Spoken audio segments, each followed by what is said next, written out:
దాదాపుగా 7 నెలలు అవుతుంది ఈ ఫీజు రియంబర్స్మెంట్ కోసం, వసతి దీవెన, విద్యా దీవెన కోసం ₹1 కూడా చెల్లించకపోవడం సిగ్గుచేటని కూడా ఈ సందర్భంగా తెలియజేసుకుంటున్నా.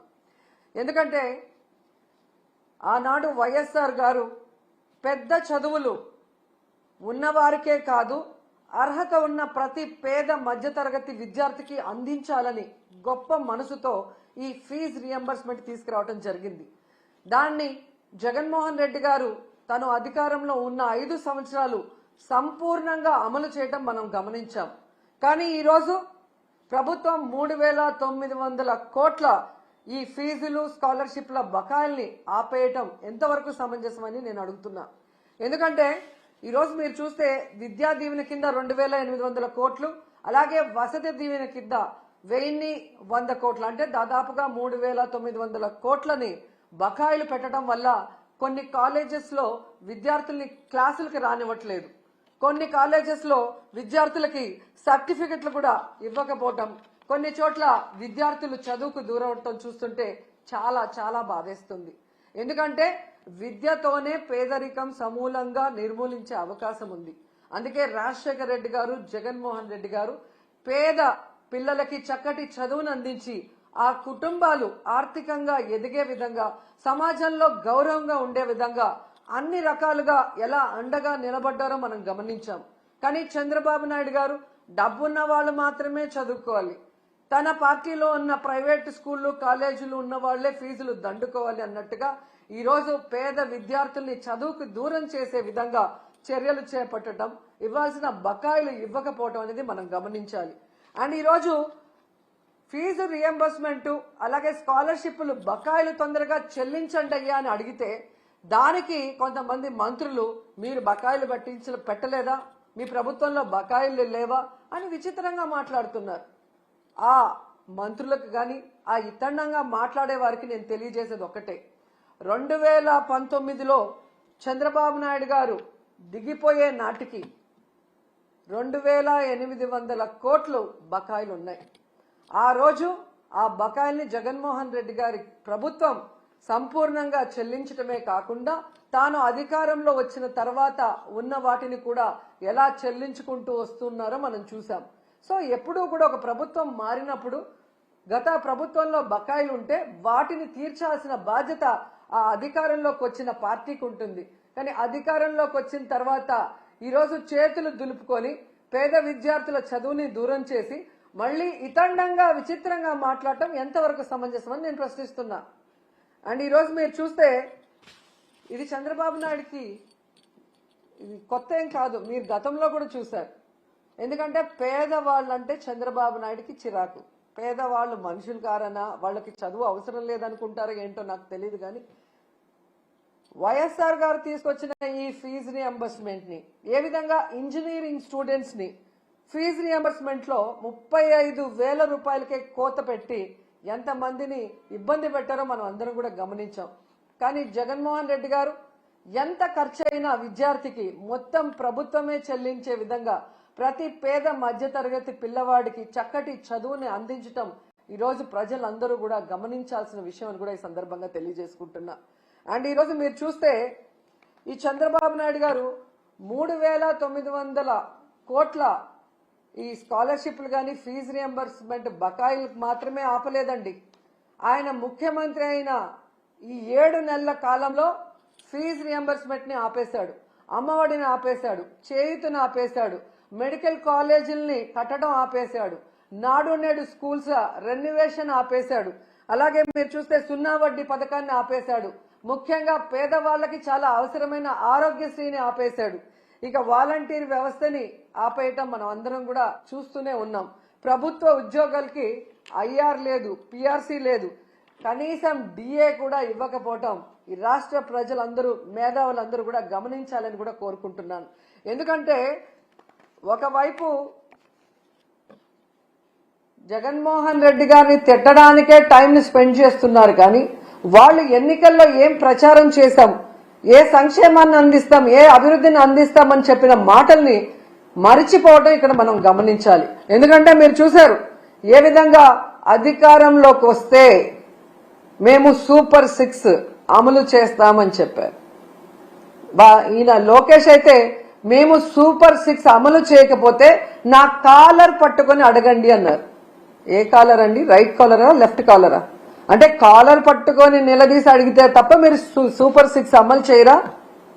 ఈరోజు చూస్తే చంద్రబాబు నాయుడు గారు ఎంత కూల్గా సంపద సృష్టించాక ఆదాయం పెరిగాక అప్పుడు సూపర్ 6 ని అమలు చేస్తామని చావు కబురు చల్లగా చెప్తున్నారు. మరి ఆ రోజు చంద్రబాబు నాయుడు గారు పవన్ కళ్యాణ్ గారు ఎన్నికల్లో ప్రచారం చేస్తున్నప్పుడు మీకు తెలీదా? ఎందుకు ఆ రోజు ఇదే మాట చెప్పలేదు? మేము వచ్చాక సంపద సృష్టించాక ఆదాయం పెరిగితేనే సూపర్ 6 అమలు చేస్తాం, లేకపోతే చేయలేమని ఆ రోజు ఎందుకు చెప్పలేదని అడుగుతున్నా. ప్రజల్ని మోసం చేయాలన్న ఆలోచనతోనే కదా అబద్ధం చెప్పారు. మళ్ళీ మీరు చూస్తే చాలా ఎటకారంగా చంద్రబాబు నాయుడు గారు, మీరు కూడా వినుంటారు, పెద్ద గొంతేసుకొని చెవులో మైకు పెట్టుకొని తమ్ముళ్ళు బటన్ నొక్కుతాడంట జగన్మోహన్ రెడ్డి. బటన్ నొక్కడం పెద్ద విషయమా? మూలనున్న ముసలమ్మ కూడా బటన్ నొక్కుతుంది అని ఎటకారంగా మాట్లాడాడు. మరి మీకు కూడా 73 ఏళ్లు పూర్తయ్యాయి కదా, మూలనున్న ముసలమ్మ బటన్ నొక్కగా లేని 73 ఏళ్ల ముసలోడివి మీరెందుకు నొక్కలేకపోతున్నారు ఆ బటన్ అని ముసలోళ్ళందరూ గుసగుసలాడుకుంటున్నారు. మీకు వినిపిస్తుందా? అసలు డిప్యూటీ సీఎం పవన్ కళ్యాణ్ గారు అయితే ఏకంగా బాబు గారి హామీలకి నాది గ్యారంటీ, బాబు గారు చెప్పే ప్రతిదీ అమలు చేసేది నాది వారంటీ, ఆయన చేయకపోతే నేను ప్రశ్నిస్తాను అని మాట్లాడారు. మరి ఈరోజు పవన్ కళ్యాణ్ గారు ఈ సంవత్సరం ఇవ్వాల్సిన తల్లికి వందనం, రైతు భరోసా, నిరుద్యోగ భృతి, ఫ్రీ బస్సు, ఆడబిడ్డ నది ఎవరిస్తారు? మీరిస్తారా? చంద్రబాబు నాయుడుతో ఇప్పిస్తారా? మరి ఇంతవరకు ఇవ్వలేదు కదా. మరి ఎందుకు మీరు ఈ కోట్లాది మంది ప్రజల తరఫున నిలబడి చంద్రబాబు నాయుడిని నిలదీయట్లేదు? ఏం అడ్డం వస్తుంది మీకు అని ప్రశ్నిస్తున్నా. ఈరోజు ఎంత దారుణంగా తయారయ్యారంటే, నేను నా కొడుకు పవన్ కళ్యాణ్ గారు అధికారంలోకి వచ్చేసాం కాబట్టి ఈ రాష్ట్ర ప్రజలు ఏమైపోయినా పర్వాలేదు, వీళ్ళకి మనం చెప్పింది ఏది చేయాల్సిన అవసరం లేదు అని ఎంత కేర్లెస్ గా ఈ ప్రభుత్వంలో ఉన్న పెద్దలు ప్రవర్తిస్తున్నారో మనం అందరం కూడా గమనించాలి. ఎన్నికల ముందుకి ఎన్నికల తర్వాత వాళ్ళ ప్రవర్తన ఎలా ఉంది అంటే, ఎన్నికల ముందేమో బాబు షూరిటీ భవిష్యత్తుకు గ్యారంటీ, కానీ ఈరోజు Babu surety cheating guarantee. Cycle కోటేస్తే ఫ్రీ బస్ మీ ఇంటి ముందుకే వచ్చేస్తుంది, గ్లాస్ కోటేస్తే ఏ క్లాస్ ఉద్యోగాలు మీకు వస్తాయి, పువ్వు కోటేస్తే పువ్వుల్లో ప్రతి మహిళకి 1500 మీ ఇంటికి వచ్చేస్తుంది, కూటమికి ఓటేస్తే ప్రతి బిడ్డకి స్కూల్కి వెళ్లే వాళ్ళకి 15,000 మీకు వచ్చేస్తాయని చెప్పారు.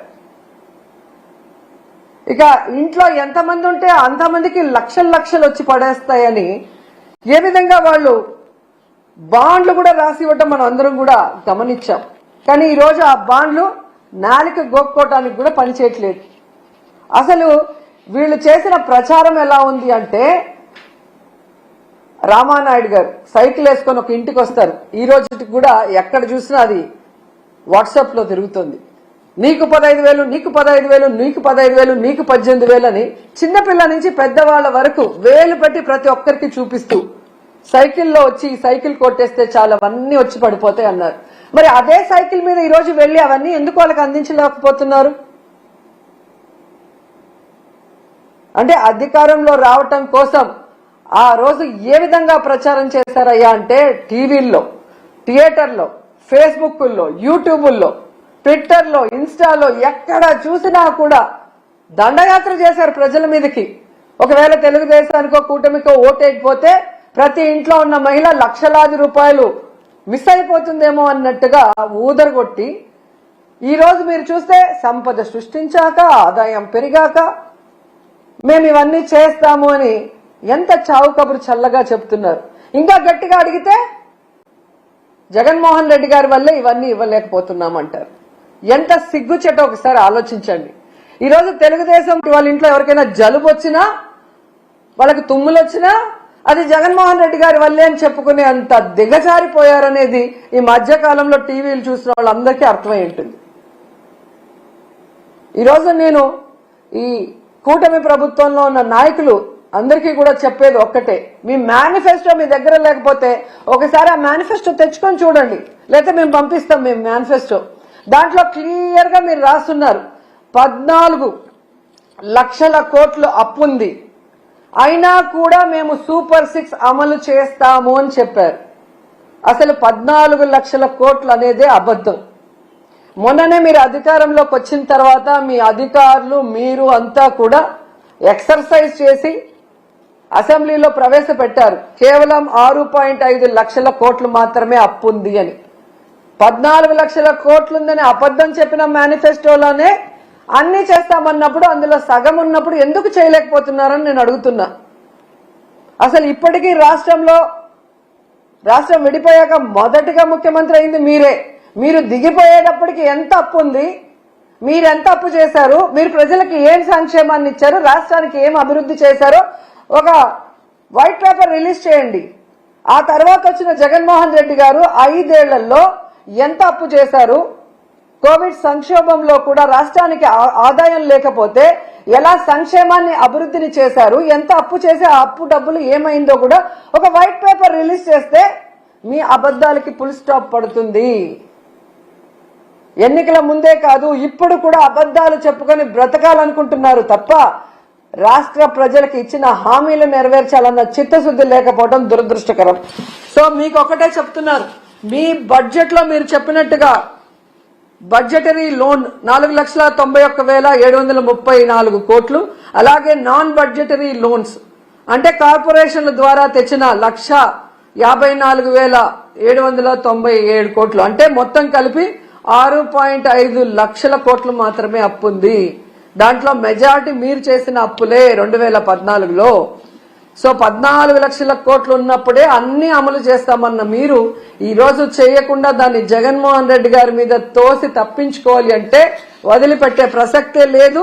అండ్ ఈ రోజు మీకు హెచ్చరిస్తున్నాం, పిల్లల జీవితాలతో చెలగాట మాడే విధంగా కనుక మీరు ఇలాగే ముందుకు వెళ్లి ఫీజు రియంబర్స్మెంట్ బకాయిలు కానీ విద్యా దీవెన వసతి దీవెన బకాయిలు చెల్లించకపోతే మీకు డెడ్ లైన్ 5వ తేదీ ఫిబ్రవరి 5వ తేదీ లోపల చెల్లించకపోతే వైఎస్ఆర్ కాంగ్రెస్ పార్టీ నాయకులు కార్యకర్తలు విద్యార్థుల తల్లిదండ్రులతో ఫీజు పోరు చేసి మీ మెడలు వంచి పిల్లలకి అండగా నిలబడతామని కూడా ఈ సందర్భంగా తెలియజేసుకుంటున్నాం.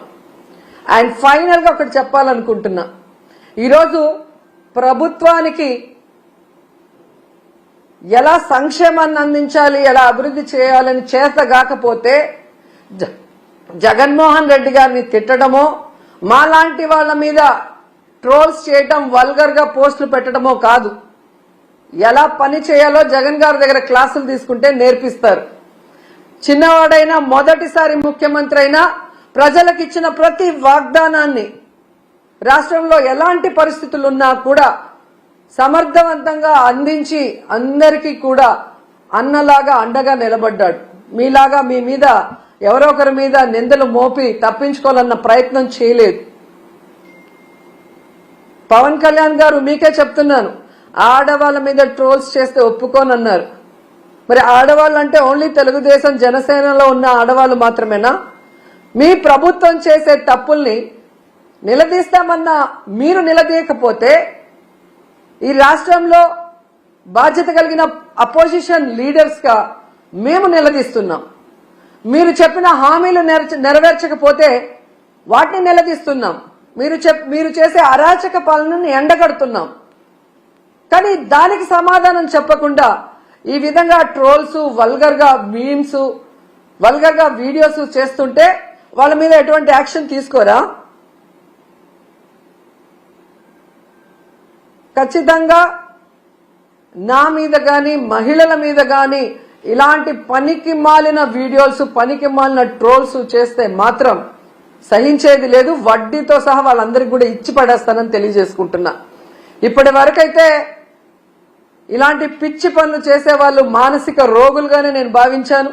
జగనన్న ప్రభుత్వం ఉన్నప్పుడు వాళ్ళందరికీ ఆరోగ్యశ్రీలో అయితే ట్రీట్మెంట్ ఇప్పించగలిగాం. కానీ ఈరోజు ఆరోగ్యశ్రీ కూడా తీసేశారు కాబట్టి మీ పిచ్చి మీరే భరించుకోండి. అది మా మీద ప్రజల మీద రుద్దాలన్న ప్రయత్నం చేస్తే మాత్రం సహించేది లేదు. మీరు తప్పు చేసినప్పుడు మేము నిలదీస్తాం, పోరాటం చేస్తాం. మీరు ఇచ్చిన హామీని నెరవేర్చాలి. మీరు అధికారంలో ఉన్నారు కాబట్టి చేయాల్సిన అభివృద్ధి చెయ్యాలి. అంతేగాని బెదిరిస్తే, కేసులు పెడితే, ట్రోల్ చేస్తే భయపడి ఆగిపోతారనుకుంటే మాత్రం అది మీ భ్రమే అని కూడా ఈసారి తెలియజేసుకొని, సో ఫీజు రియంబర్స్మెంట్ అలాగే స్కాలర్షిప్స్, విద్యా దీవెన, వసతి దీవెన బకాయిలు చాలా ఇంపార్టెంట్. ఇది రాజకీయం కాదు, విద్యార్థుల భవిష్యత్తు. దీని మీద దృష్టి పెట్టి పవన్ కళ్యాణ్ గారు వెంటనే చంద్రబాబు నాయుడు గారితో వీటిని రిలీజ్ చేయించాలని కూడా డిమాండ్ చేస్తున్నాం.